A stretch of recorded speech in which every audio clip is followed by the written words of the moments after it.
ድምጻችሁ ከፍ አድርጋችሁ አማቱ። በስመ አብ ወወልድ ወመንፈስ ቅዱስ አሐዱ አምላክ።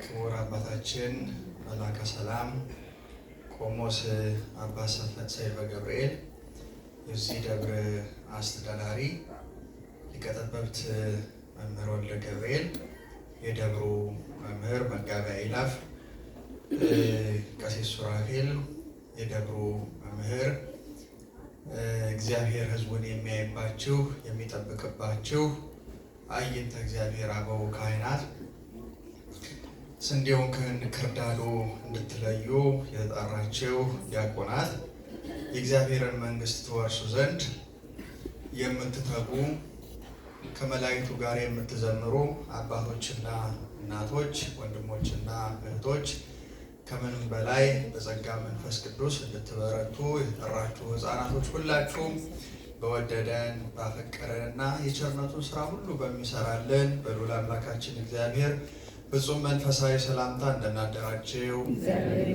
ከሰማይ ምሕረቱን ልኮ ከምድር መዓቱን አርቆ የቸርነቱን ስራ ሰርቶልን በፊቱ የሰበሰበን አምላካችን እግዚአብሔር ስሙ የተመሰገነ ይሁን። እንግዲህ አብይ ጾምን እያጠናቀቀን እያገባደድን ነው። በጣም ፈጣን ጊዜ ነበረ። ከዚህ በኋላ ያለን አንድ ሆሳዕና ነው። ከዛ በኋላ የትንሣኤ በዓል ነው።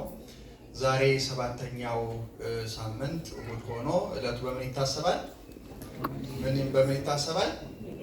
ዕለቱ ኒቆዲሞስ በሚል መታሰቢያ ነው።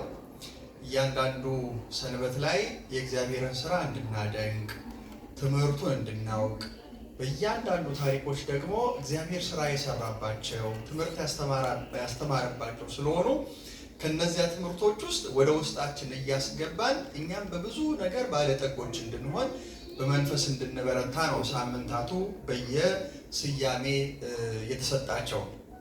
ስለዚህ ዛሬ ስለ ኒቆዲሞስ ወይም ኒቆዲሞስ የተማረውን በሕይወቱ እንዴት ነው ኒቆዲሞስ የሚሳለው የሚለውን ነገር ነው በጣም በአጭሩ የምናየው።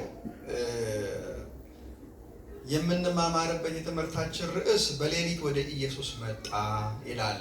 ርዕሱን ከኔ ጋር በሉ፣ በሌሊት በሉ፣ ወደ ኢየሱስ መጣ። አሁን ተመልከቱት። አንድ የዮሐንስ ወንጌል ምዕራፍ 3 ከቁጥር 1 ጀምሮ የተጻፈ ታሪክ ነው ያለው። ኒቆዲሞስ የስሙ ትርጓሜ የሕዝብ አለቃ ማለት ነው። የሕዝብ አለቃ ማለት ነው። በዚህ በቆየውና በጥንቱ የሱሩስት ወይም የዕብራይስጥ ቃል ማለት ወይም ትርጓሜ ደግሞ ኒቆ ማለት ወይም ኒኮ የሚለው ንጹህ ማለት ነው። ዲሞ የሚለው ደም ነው። ንጹህ ደም እንደማለት ነው። ንጹህ ሰው ነው እንደማለት ነው። ነገር ግን በጥቅሉ ወደ ኋላ እርሱ በነበረበት ዘመን በነበረው የአራማይክ ቋንቋ የሕዝብ አለቃ ማለት ነው። አሁን ኒቆዲሞስ የአይሁድ ሸንጎ የሳንሄድሪን አባል ነው። ሳንሄድሪን ማለት ምንድን ነው? እንደ ሴኔት ወይም እንደ ኮንግረስ ማለት ነው። የህግ መወሰኛ አካል ነው። በዚያ ውስጥ ስንት ሰዎች አሉት? በጣም የተመረጡ አንደኛ የአይሁድ መምህራን፣ ብሉይ ኪዳንን በጣም ጠንቅቀው የነቢያት መጽሐፍትን የሙሴ መጽሐፍን ጠንቅቀው የሚያውቁ፣ ከዛ ባሻገር ከመጽሐፍት ውስጥ ህጉን የሚጠብቁ አሉ። እንደገና ደግሞ ህግ የሚያወጡ በሰዎች ሲፈረድ ደግሞ የህጉን ጉዳይ ልክኛ አሁን በዚህ ፍትሐ ነገሥት በአዲስ ኪዳን ቤተክርስቲያን አሊያ ደግሞ በህጉ ደግሞ የወንጀለኛ መቅጫ ምናምን የሚባለውን የሚያጥሩ ደግሞ ህግጋት ወጥቶባቸው ደግሞ እነሱ ሎየርስ ናቸው ወይም ዳኞች ናቸው። እነዚህ አሉበት። ከዛ ባሻገር ደግሞ ሽማግሌዎች ወይም ኤልደርስ ደግሞ ሽማግሌዎች፣ ህዝብ የሚያከብራቸው ማህበራዊ ፍትህ የሚሰጡ እነሱ አሉበት። በጠቅላላው በጣም የተማሩ ሰዎች የሚሰባሰቡበት ነው። ይሄ ምን ይላል? የአይሁድ ሸንጎ ነው የሚባለው። ብዛታቸው ስንት ነው ብያችኋለሁ? ብዛታቸው ስንት ነው? 70 ናቸው። ብዛታቸው 70 ነው። የነዚህ የሳንሄድሪን አባል ነው እና ምሁረ ኦሪት ነው። የሙሴን መጽሐፍት ያውቃል፣ የነቢያት መጽሐፍትን ያውቃል። ተመልከቱ። አሁን ኒቆዲሞስን በአጠቃላይ ስናየው ህይወቱ ሲጀመር ወደ ጌታ ሲመጣ ምን አይነት ትምህርት እንደነበረው፣ በኋላ ደግሞ ጌታን ካገኘ በኋላ ህይወቱ ምን እንደሆነ ኒቆዲሞስን በዚህ ታሪክ ነው የምናየው። በቀጥታ ከጌታ የተማረ ሰው ነው። ጥያቄ ጠይቆ የተመለሰለት ነው። የሚገርመው ሲመጣ መምህርነቱን ለማጽናት ነው። ከንግግሩ መምህርነቱን የተናገረው መጀመሪያ መምህርነቱን የተናገረው በኋላ ወንጌሉን ስናነብ ስለምናየው። ነገር ግን ሲመለስ ግን አላዋቂነቱ ተነግሮት በራሱ ዕውቀት ቀድሞ ባወቀው ዕውቀት በተማረው ትምህርት ሳይሆን በጌታ በለወጠው ትምህርት ሆኖ ኒቆዲሞስ እንደተለወጠ እንደተማረ እናያለን። ዮሐንስ ወንጌል ምዕራፍ 3 ቁጥር 1 ላይ ሲናገር ምንድነው የሚለው?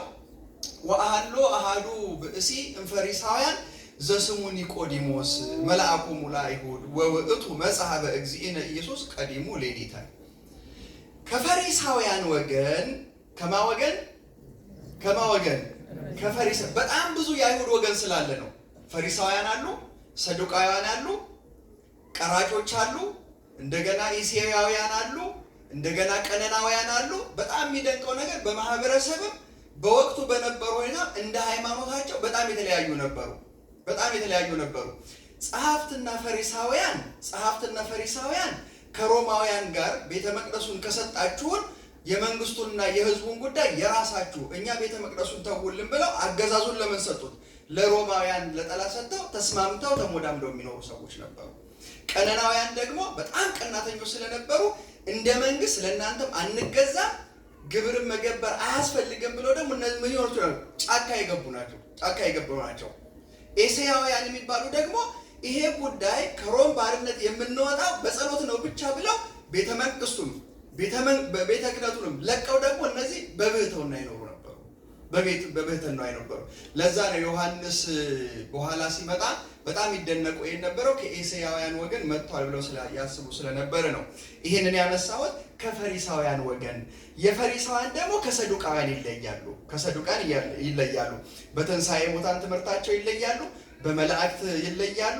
ከዛ ባሻገር ከሞት በኋላ ባለ ህይወት የትምህርት ልዩነት አላቸው ማለት ነው። ፈሪሳውያን ደግሞ በጣም ቀናተኞችና የሙሴን ሕግ ጠባቂ ከሚባሉት ወገን መሆኑ ነው። የአይሁድ አለቃ የሆነ ኒቆዲሞስ የሚባል አንድ ሰው ነበረ። እርሱም ወደ ኢየሱስ መጥቶ የሚላለ መቼ ነው የመጣው?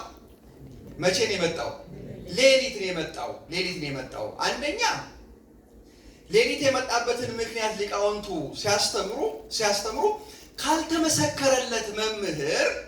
ካልተመሰከረለት መምህር እንዴት እርሱ ምሁረ ኦሪት ሆኖ ሊማር መጣ ነው። አይሁድ ትዕቢተኞች ናቸው። እኔ ከሰው መማር አልችልም፣ እኔ የሚበቃኝን ትምህርት ተምሬያለሁ የሚል ሰው እሱ ትዕቢት በቅሎበታል። ስንማር ከሁሉ ነው። መንፈሳዊ ሰው የሚገርመው ነገር ከበታች ካሉትም ይማራል፣ ትልቅ ካሉትም ይማራል ማለት ነው።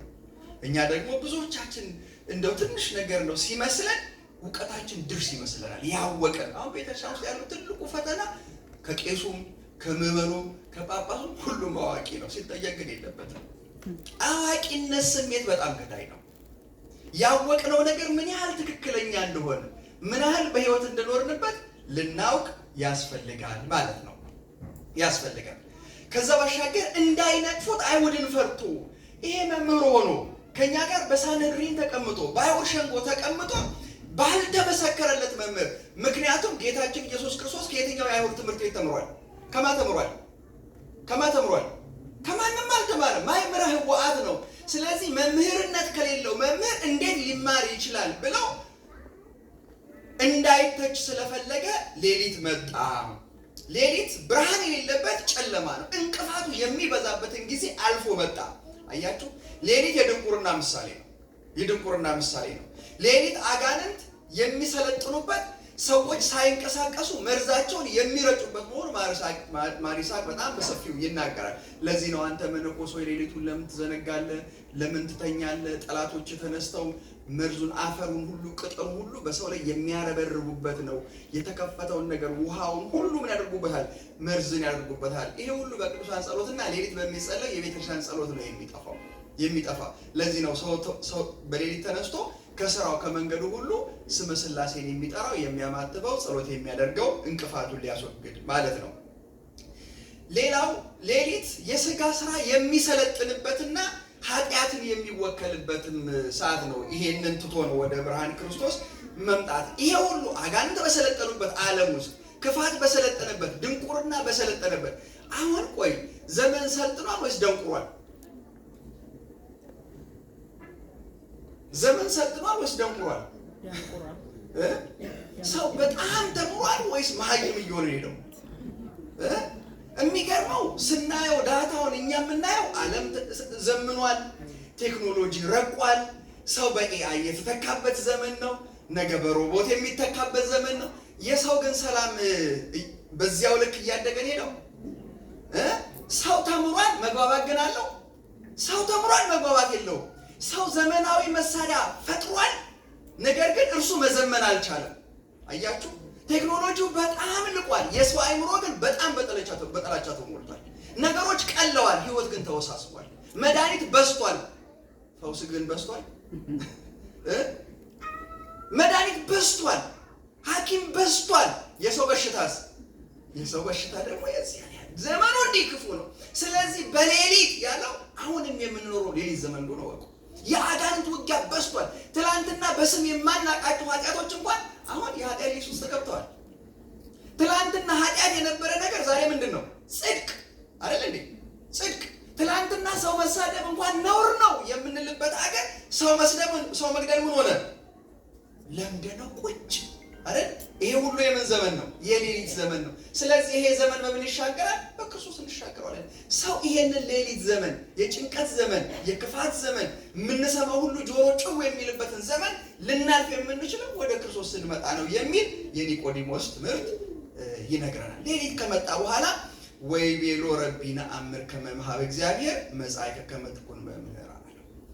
መምህር ወይ ልብ በሉ፣ ቅድም መምህርነቱን እንዴት እንደገለጽ እንደመጣ ሰላም ካለው በኋላ የነገረው ነገር ምንድን ነው? መምህር ሆይ እግዚአብሔር ከእርሱ ጋር ከሆነ በቀር አንተ የምታደርጋቸውን እነዚህን ምልክቶች ሊያደርግ የሚችል የለምና መምህር ሆነ ከእግዚአብሔር ዘንድ እንደመጣ እናውቃለን አሉ።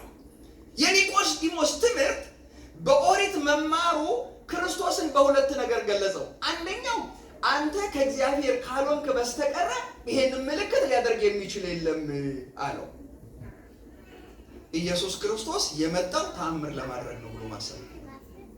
እርሱ የመጣው ተአምር ሊያሳይና ተአምር ሊያደርግ ሳይሆን ሰውን ራሱ ሊለውጠው። ሰው ምን ሊያደርገው? ሰው ምን ሊያደርገው? ሊለውጠው። ምን ለውጥ ምን ማለት ነው? አንድ ምሳሌ ብቻ ልንገራችሁ፣ እግረ መንገድ ትዝ ስላለኝ ነው። ቅዱስ ጴጥሮስ ስራው ምንድን ነበር? ቅዱስ ጴጥሮስ ስራው ምንድን ነው? አሳ መጥምር አይደለ? አሳ ማጥመድ። ጴጥሮስ እንዴት አድርጎ ነው የለወጠው? ስብናውን እንኳን አልለወጠው። አሳ ማጥመዱን ወደ ሰው ማጥመድ ነው የቀየረለት አይደል? ይሄ ምንድነው ይባል? ትራንስፎርም ማድረግ ማለት ነው። ራሱ ሰውየው እያለ ስራውን ልምዱን እንደተጠቀመ ምን ማድረግ ነው? ሰው አሳ አታጠምድም፣ ከዚህ በኋላ ማን ጠምዳለን? ማጥመድ መጥፎ ነው አላለው። ግን አጥማጅነቱ አጥማጅ ነው። ምን ግን እንደሚያጠምድ ለስጋ መብል ሳይሆን ለነፍስ የሚሆን ነገር አጥማጅ እንድትሆን አለው። ቅዱስ ሉቃስ ስራው ምንድነው? ሐኪም ነው አይደለም? ማከምህን ተው እኮ አላለው። አንተ ነፍስ ታክማለህ አለው። ነፍስ ታክማለህ። እንደዚህ አድርጎ ህይወቱ ቀየረው ማለት ነው፣ የኒቆዲሞስንም ህይወት። ስለዚህ ኒቆዲሞስ መምህር ወይ አንተ የምታደርጋቸውን ከእግዚአብሔር መጥተህ ካልሆነ በስተቀር አንተ እግዚአብሔር ነህ ብሎታል አንተ። ስለዚህ እንዲህ ከሚደነቁት በመጽሐፍት ከሚያያቸው ከሚሰማቸው እንደ አንዱ ትልልቅ ነቢያት መስሎት አንተ ከእግዚአብሔር ተልከህ እንደመጣ እናውቃለን። ለዚህ ማወቃችን ምንድን ነው? አንተ የምታደርጋቸው ምልክቶች ከእግዚአብሔር ካልተላከ በስተቀር ይሄንን ማድረግ አይችልም አለው። ስለዚህ የክርስቶስ መምጣት ደግሞ ተአምር ሊያሳየን አይደለም። እኛ ደግሞ በጣም ተአምር እንወዳለን አይደል? ተአምር እንወዳለን።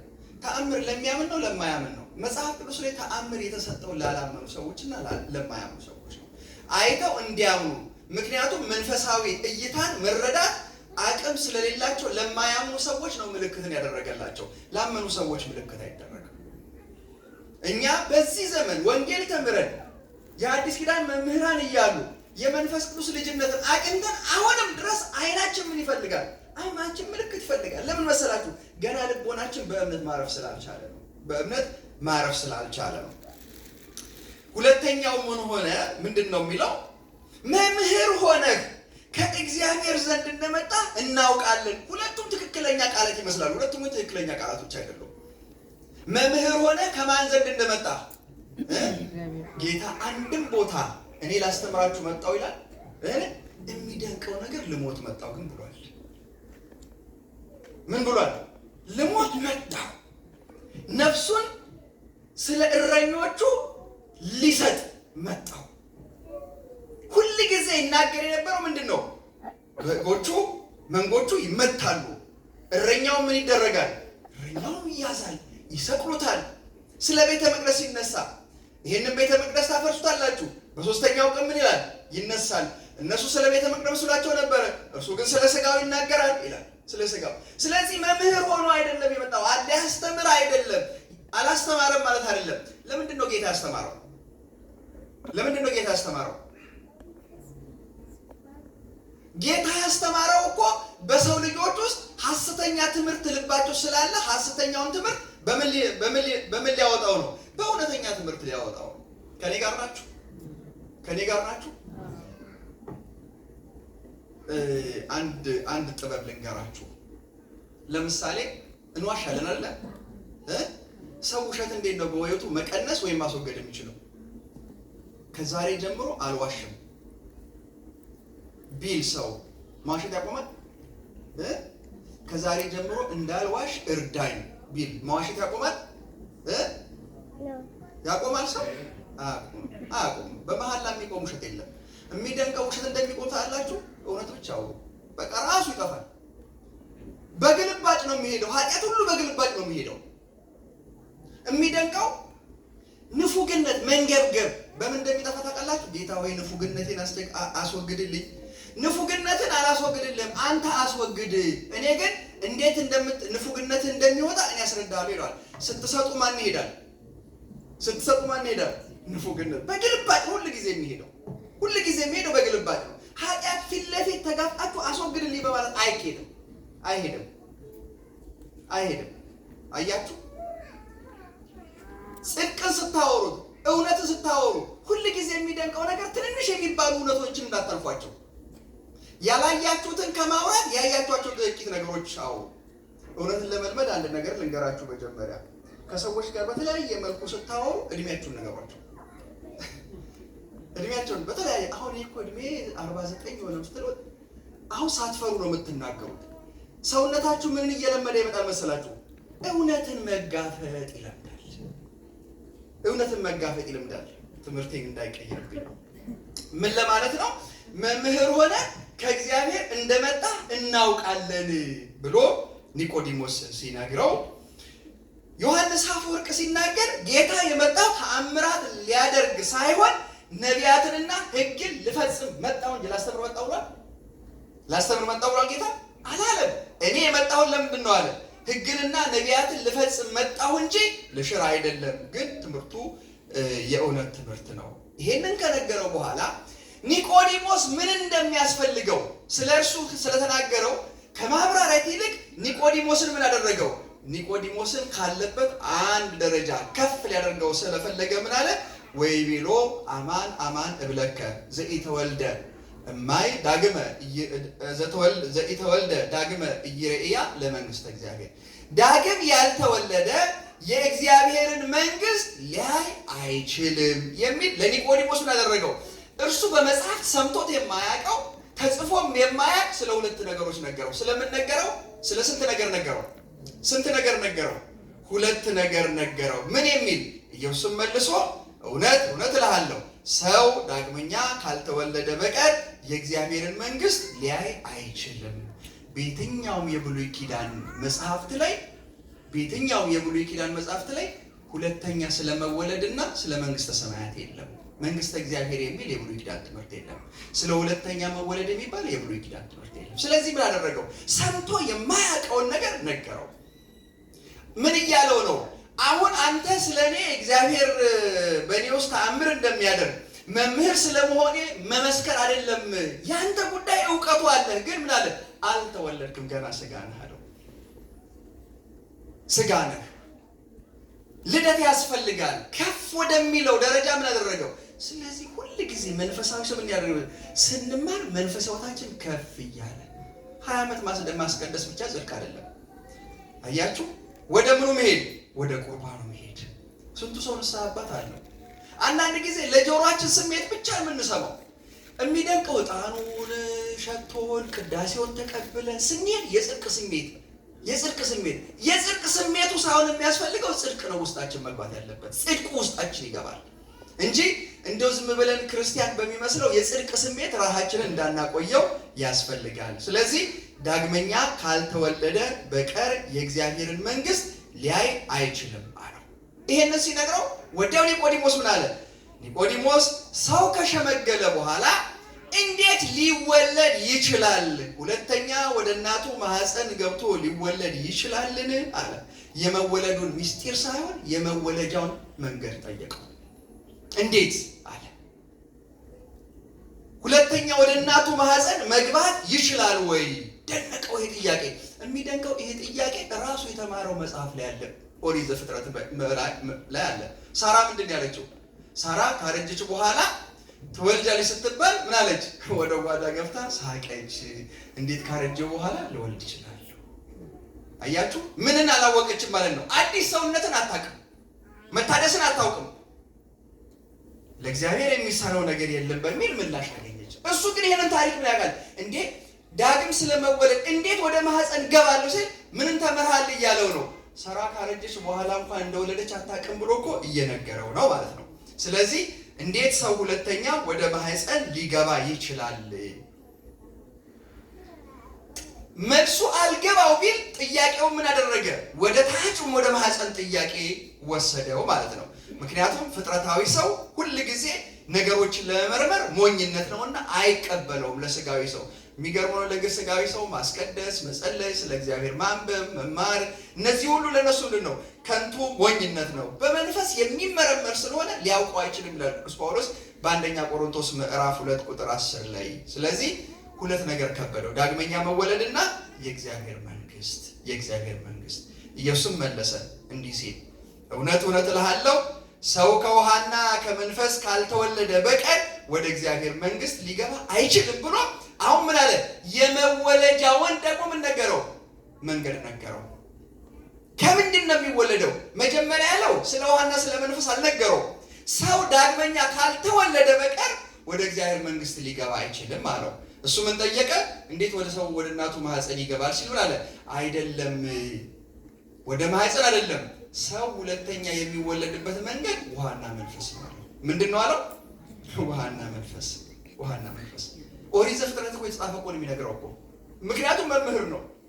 ህያዋን ፍጥረታት በዘፍጥረት ሲፈጠሩ ህያዋን ፍጥረታት የወጡት ከምን ውስጥ ነው? የሐሙስ ፍጥረታት ህያዋን የሆኑ ፍጥረታት የጀመሩት ሐሙስ ነው። ከምን ውስጥ ነው የወጡት? ህያዋን ፍጥረታት የወጡት ከውሃ ውስጥ ነው። የወጡት እነሱ ህያዋን ከውሃ ውስጥ እንደወጡ ህያዋን የእግዚአብሔር ለመንግስተ ሰማያት የሚሆኑት ነፍሳት የሚሆኑት ከምን ውስጥ ነው? ከውሃ ነው። ያ ውሃ ደግሞ ለኛ ምናችን ነው? ጥምቀት ነው። አሁን የሚደንቀው ስለ ጥምቀት ለመጀመሪያ ጊዜ ከሐዋርያትም ቀድሞ የተማረው ኒቆዲሞስ፣ የመጀመሪያ የጥምቀት ትምህርት ሊሰጠው ለኒቆዲሞስ ነው። የጥምቀት ትምህርት የተማረበት ስለሆነ ማለት ነው። ሁለተኛ መወለድ እንዳለበት ነገረው። ሁለተኛ መወለድ ሲል የመጀመሪያ መወለድ አለ ማለት ነው። የመጀመሪያው መወለድ የቀደመው ፍጥረት ውሃ፣ አፈር፣ ነፋስና ምንድን ነው? አያችሁ፣ ፍጥረቱ መሬታዊ ነው ማለት ነው። ሁለተኛው ግን የአሁኑ ፍጥረት ግን ከምንድን ነው? ከውሃና ከመንፈስ ይፈጠራል። ሁለተኛው መወለድ ምንድን ነው? አይታይም። በመንፈስ የሚደረግ በእምነት የሚሆን ነው። ውሃውን የሚለውጠው በእምነት ስለሆነ በጥምቀት የምንወለደው ልደት የምን ልደት ነው? የመንፈስ ልደት ነው። አያችሁ፣ ሁለተኛ መወለድን ግራ ገብቶታል። ነገር ግን ሁለተኛ መወለድ እኮ በብሉይ ኪዳንም በምሳሌ ተቀምጠው ነበር። ለምሳሌ ከኔ ጋር ናችሁ? በብሉይ ኪዳን ብኩርና በምን ይገኛል? በኩር ማለት ነው የመጀመሪያው አይደለም። ብኩርና በምን ይገኛል? አቤት፣ በመወለድ አይደለም። እንዴት በመወለድ? የመጀመሪያ ሆኖ በመወለድ ነው አይደለም። ያዕቆብ ከማህፀን ውጭ ግን ምን አገኘ? ብኩርናን አገኘ። ብኩርና ከማህፀን ውስጥ ብቻ አይደለም ማለት ነው። ስለዚህ ምን እያደረገው ነው? ጥምቀትን እየነገረው አይደለም።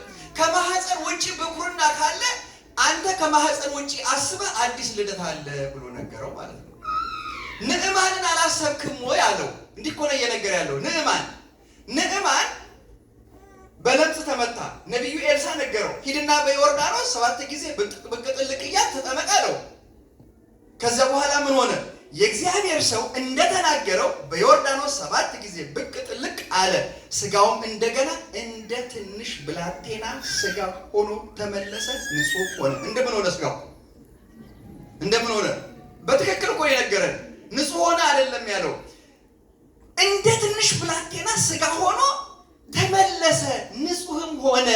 ስለዚህ ንጽሕና አንተ እንደምታስበው የሕፃን ገላ አድርጎ መውጣት በእናት ማህፀን ብቻ አይደለም። ከወጣ በኋላ በውሃ ውስጥም ሆነ ሕፃን መሆን ይቻላል። ጥምቀት እንዴት አዲስ እንደሆነ ገባችሁ? እንዴት አሁን የ40 ዓመት ሰው ሲጠመቅ ይሄ ልጅ እኮ የ40 ሕፃን ነው የምንለው ነው።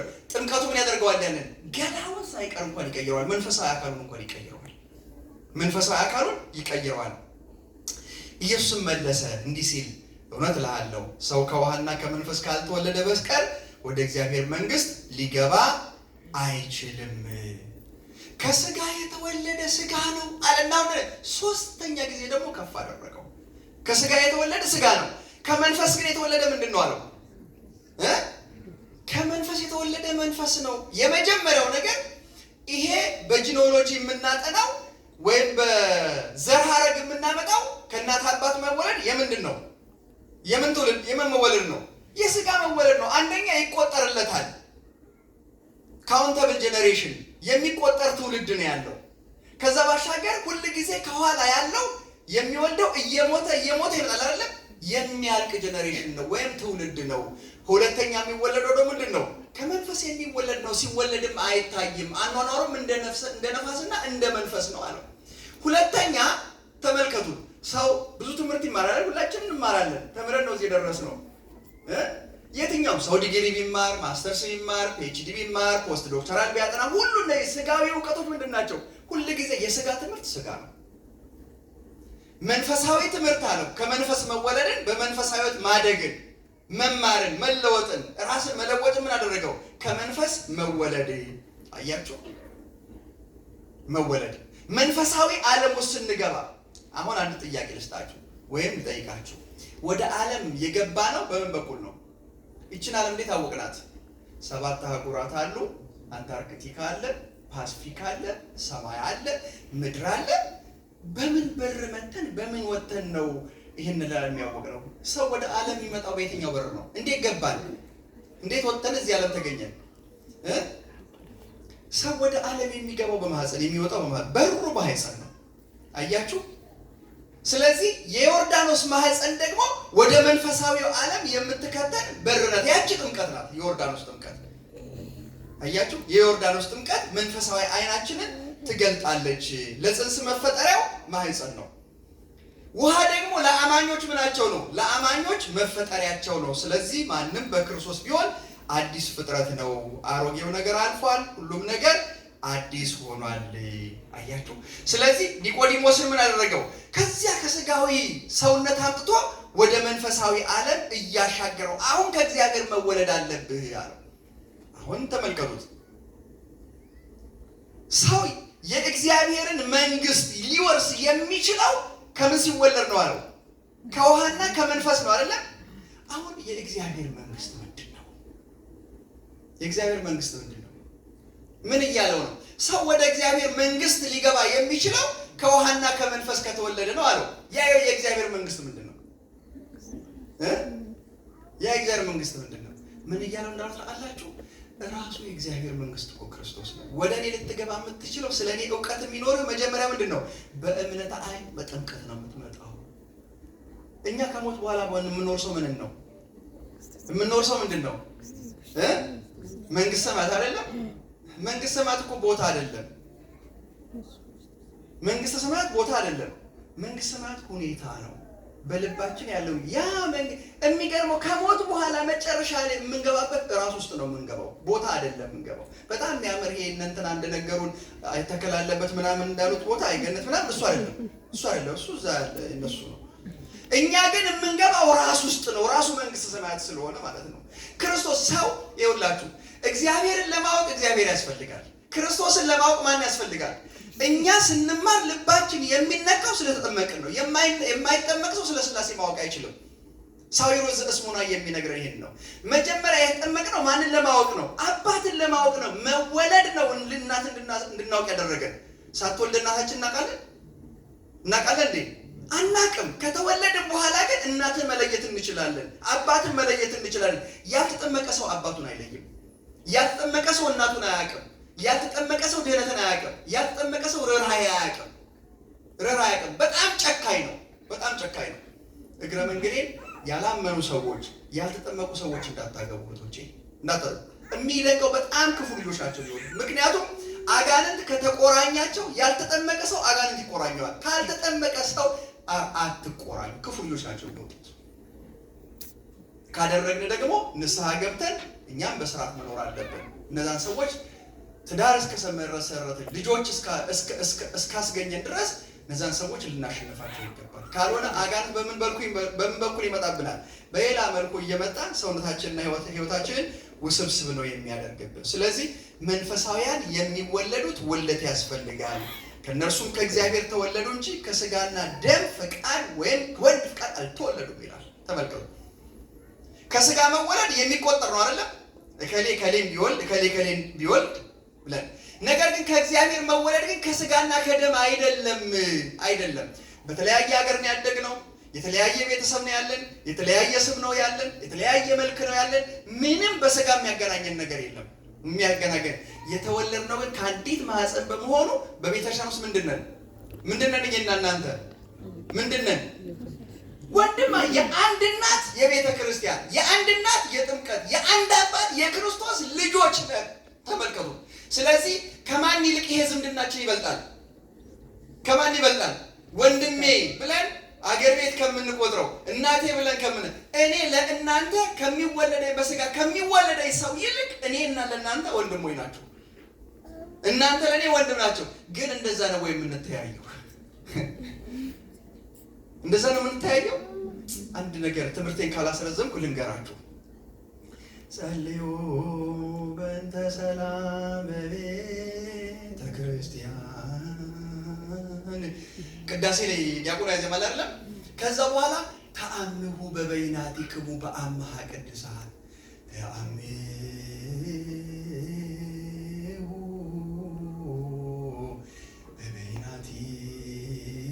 በበይናቲክሙ በአምሃ ቅድሳት።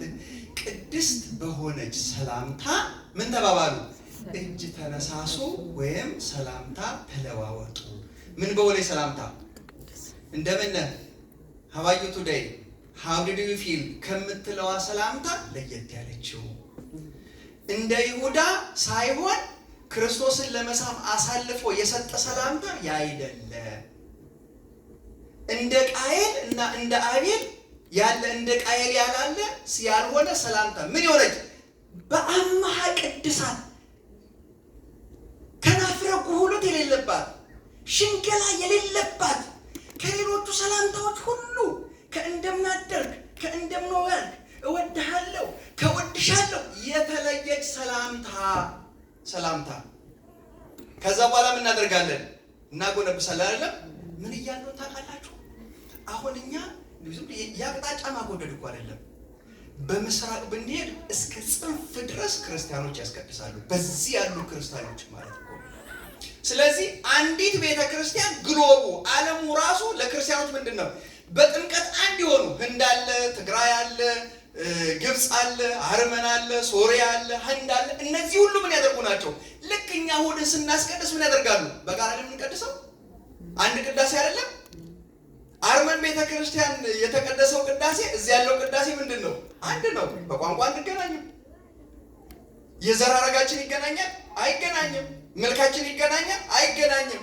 ያቺ ሰላም ስለሆነ እዚህ ቁጭ ብለን የት ያለው ግብፅ ያለውን ክርስቲያን ምን እንለዋለን? ሰላምታ እንሰጠዋለን። እዚህ ያለውን አክሱም ሆነ ምን እንለዋለን? አክሱም ያለውን ክርስቲያን ሰላም። እዚህ ውስጥ አይደለም ሰላምታችን። እኛ ደግሞ እሱም ጠቦብን እዚህ ውስጥም እንኳን ሰላም አይደለም። እዚህ ጋር ቆሞ እዚህ ጋር ተበኛል፣ እዚህ ጋር ቆሞ እዛ ጋር ተበኛል፣ እዛ ጋር ያስቀደሰ ቄሱን ያማል። እውነት ይሄ እኮ ነው ከመንፈስ መወለድ። ይሄ ነው ከመንፈስ መወለድ። ከዚህ ልትወለድ ያስፈልግሃል አለው። ምን አለው? ዳግመኛ ልትወለዱ ያስፈልጋችኋል ስላልኩ አታድንቅ። አታድንቅ። ይሄ ነው የሚደንቅህ አለ። ነፋስ ወደሚወደው ይነፍሳል አለ። ድምፁን ትሰማለህ፣ ነገር ግን ከወዴት እንደመጣ ወዴት እንደሚሄድ አታውቅም። ከመንፈስ የተወለደ ሁሉ እንዲህ ነው አለ። ልትመራመር አትሞክራል። የመንፈስ መወለድ የሚገርማችሁ ነገር አንዳንድ ጊዜ እግዚአብሔር ለምን እንዲህ ያደረገኝ የምትሉበት ጊዜ አለ። ንግድ ሊከስር ይችላል። ጤና፣ አንዳንዱ ካንሰር ይዘዋል። እንደው ጌታዬ፣ እንደው ቅዱስ ሚካኤል፣ እኔ እንደው ከቤት አልጠፋ ነበር፣ ይህንን ነገር ለምን ሰጠኸኝ? አያችሁ፣ የሚደንቀው ነገር እንደዛ የሚጥላል ያነሳን ይችላል። መንፈስ እንዴት እንደሚሰራ እናውቀው። ወደቀ ስትሉት ይነሳል። የሚገርም በምድር ላይ አልጋ ላይ ሆኖ ንስሐ ይገባና መንግስተ ሰማያት ስትሆን ከመንግስተ ሰማያት በኋላ ያንን ካንሰር በታገስኩት ኖሮ የለም መንግስተ ሰማያት ከገባ በኋላ አንዳንዱ ጌታዬ አንተ ከከፈልክልኝ መስዋዕት እኮ የኔ በምድር ላይ የተቀበልኩት መከራ ገና ነውና እባክህ መከራ ጨምርልኝ የሚሉ ሰዎች እኮ አሉ። ለምን እንደታመም እንኳን ስለማናውቀው ምንድን ነው የሚለው? ንፋስ ድምፁን ነው የምትሰማው አለ። ወዴት እንደሆነ እንኳን አታውቅም። ሰው ወደቀ ስትሉት ይነሳል። የሚደንቀው በህይወታችን የሚደርስብን ነገር እንደ እግዚአብሔር ፍቃድ በኃጢአት የመጣውን አይደለም። እንደ እግዚአብሔር ፍቃድ የሚደርሰን የሚደንቀው ነገር ምናልባት የቡራኬ ነው። ስትታመሙ ኮምፕሌን አታውቅም። ዮሐንስ አፈወርቅ ጽኑ ህመም ሰውየው ምን ያደርገዋል ይላል? ሰውየውን ማጥሪያ ነው፣ ክሌሪፋይ ያደርገዋል ይላል። ህመማችን እንደ ክርስቶስ ስቃይ አድርገን መቀበል ስንችል ኒቆዲሞስ ተመልከው ኬት እንደመጣ ዳግመኛ ስለመወለድ ነገረው፣ ስለ ውሃና ስለ መንፈስ ነገረው። ከዛ ደግሞ ስለምን ነገረው? ስለ ነፋስ ነገረው። ውሃ ነው ዴንስ የሆነው ነገር ውሃ ነው ነፋስ ነው? በጣም ቀላሉ ውሃ ነው ነፋስ ነው? የሚደንቀው በጣም የሚረቀው ውሃ ነው ነፋስ ነው? ከትልቁ ከሚያየው ውሃ ወደ ምን ወረደው? ወዴት ወረደው ማለት ነው? ወደ ነፋስ አመጣው። በጣም ግራ ሲገባው አንተ የእስራኤል መምህር ሆነ ይህን ነገር አታውቅም አለው። አታውቅም። አያችሁ፣ መምህር ሆኖ ከእውነታ መጉደል ያስወቅሳል። ምን እያለው ነው? ያዕቆብ ከማህፀን ውጭ ብኩርናን እንዳገኘ ታውቅ የለምን? በሂሶጵ እርጨኝ እነጻለሁ ይላል። ከእናት ማህፀን በሂሶጵ ተጠርቶ መንጻት ካለ በጥምቀት መነጻት ደግሞ እንዴት አንተ ከበደ አለው። ከበደ። የብሉይ ኪዳን ቤተ መቅደስ ታውቃለህ፣ በእርኩሰት ሲነጹ ታውቃለህ። እርኩሰት የሚነጻው በሂሶጵ ወይም ሰንሰል የምንለው ቅጠል ማለት ነው። በሂሶጵ ይነክሩና ምን ያደርጉታል? ይረጩታል። ያን ኃጢአተኛ ከእርኩሰቱ ምን ይሆናል? ይጠራል። ደም ያላት ሴት እርኩሰት አለባት። በሂሶጵ ስትረጭ ምን ይደርጋል? በሂሶጵ ይጠራሉ። ለምጽ ያለበት ቀኖናውን ከጨረሰ በኋላ ይመጣል። ሂሶጵ ይረዳዋል። በሂሶጵ ይነጻል። ያንን እያወቅ እንዴት ሁለተኛ ትወለዱ ይገባቸዋል? ውሃ ያነጻል ስለ እንዴት ከበረ አለው። ያንተ መምህርነት ይህንን እንኳን መመራመር አልቻልክም። አያችሁ፣ ኤልሳ የሚያስተምራቸው ተማሪዎች መካከል አንዱ እንጨት ሲቆም መጥረቢያውን ያደረገበት ወደ ውሃው ገባ። ጌታዬ መጥረቢያ ይገባ ሲለው እንጨት አነሳና ጣለው አለው። እንጨቱ ነው የሚሳፈፈው? ብረቱ ነው የሚሳፈፈው? እንጨቱ ይሳፋል፣ ብረቱ ምን ይሆናል? ይሰጥማል። ነገር ግን ያ ቀሊል የሆነው እንጨት ምን አደረገው? ያንን መጥረቢያ ሳበና ወጣው። ስለዚህ ያ የከበደ ብረት የወጣው ከምን ውስጥ ነው? ከውሃ ውስጥ ነው። መጥረቢያው ተመለሰለት። ይህንን ታሪክ አታውቅም ነው። ይህንን ታሪክ የመዳን ታሪክን እየነገረው ማለት ነው። ስለዚህ ንዕማን በውሃ መንጻቱን እንዴት አታውቅም አለው። እንዴት ተምሮ ልዕልናውን ከፍ እንዳደረገው። ይሄ ምንድን ነው የሚያስገነዝበን መሰላችሁ? በቤተ ክርስቲያን ትምህርት ውስጥ ከትንሽ ወደ ትልቅ ራሳችን እያሳደግን እንሄዳለን። ትምህርቴን እያጠቃለለ ነው። ኒቆዲሞስ ባለጠጋ ነው። ክርስቶስ ደግሞ ምንድን ነው? ሀብታም ነው ድሃ ነው? ሀብታም ነው ድሃ ነው? እራሱ እኮ የተናገረው ያለው ሰዎች ቀበሮች ለራሳቸው እኮ ምን አላቸው አለ? ጉድጓድ አላቸዋል። የሰው ልጅ ራሱን የሚያስጠጋበት እንኳን የለም ብሎ ድህነቱን ነገረን። የሚገርመው ነገር ሲወለድ በተውሶ በረት ተመልከው፣ ሲኖር በተውሶ ዋሻ፣ ሲቀበር በሰው መቃብር። በምድር ላይ አንድም የፈለገው የለም። በምድር ላይ የፈለገው አንዲትን መቃብር መሬት ብቻ ነው። ምድር ላይ በማን መቃብር ስለተቀበረ? በሰው መቃብር እኮ የተቀበረው። አንድ ባለጸጋ ለራሱ ባሰራው መቃብር ቦታ ላይ ምን አደረገ? ያችን ብቻ ተዋሰ። መቃብር ነው ከምድር ላይ ተዋሰው። ስለዚህ ምንድን ነው እያለን ያለው? የምድር ባለጠግነት ወደ እግዚአብሔር ከመምጣት አያግድም። ምድራዊ ሀብት ምድራዊ ነው፣ ሰማያዊ አድርጉበት እያለ ነው። ሁለተኛ የተማረ ቅድም መግቢያው ላይ የላችሁ የለ ምዕራፍ 3 ቁጥር 2 ላይ ባለጠጋ ሰው ነው። ባለጠጋው ሁለተኛ የተማረ ነው። ከአይሁድ ወገን የተማረ መምህር ነው። አያችሁ፣ ምንም መምህር ብትሆን ከመማር ምን አትበል አትቦዝን። መጽሐፍቶችን ከመመልከት ሰው ከመጠየቅ አትቦዝን ማለት ነው። ሶስተኛው ባለስልጣን ነው። ባለስልጣን ነው። አያችሁ፣ ባለስልጣንነትን ተውና አንተ ከኃያሉ ከእግዚአብሔር ፊት ራስህን ምን አድርግ? ራስህን አዋርድ። የሚደንቀው የዮሐንስ ወንጌል 3 ቦታ ነው ያነሳው ኒቆዲሞስን። 3 ቦታ ታሪኩ ያለው በዮሐንስ ወንጌል ብቻ ነው። 3 ቦታ የተጠቀሰው 3 ቦታ ነው። አንደኛው ምዕራፍ 3 ላይ ነው። አንደኛው ምዕራፍ 7 ላይ ነው። መጨረሻ ምዕራፍ 19 ላይ ታሪኩን ይጠነቅቅና እዛ ላይ ያስቀምጣል።